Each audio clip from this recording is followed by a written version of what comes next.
Alors je rentre de mon footing, il fait un peu plus de 30 degrés là à Biarritz.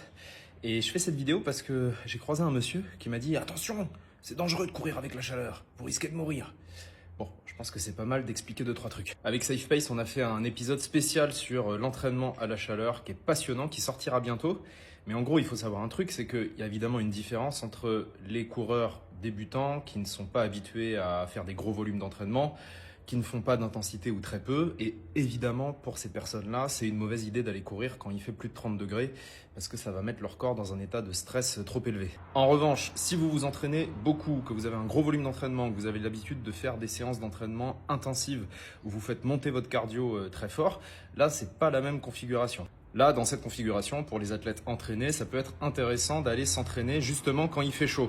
Pour plein de raisons. Déjà parce que ça vous permet de vous préparer aux courses où potentiellement il va faire chaud. Il y a plein de courses qui ont lieu en été ou au printemps où il y a des fortes températures.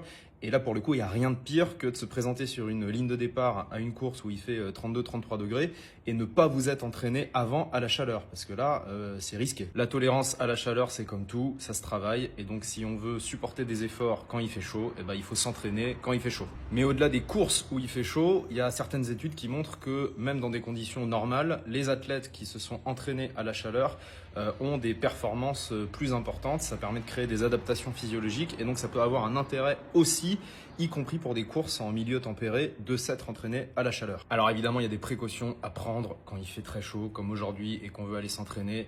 On se couvre bien la tête, le visage, on se met de la crème, on prend plus d'eau que d'habitude, on prend de l'eau quand on n'a pas l'habitude d'en prendre, là on en prend quand même.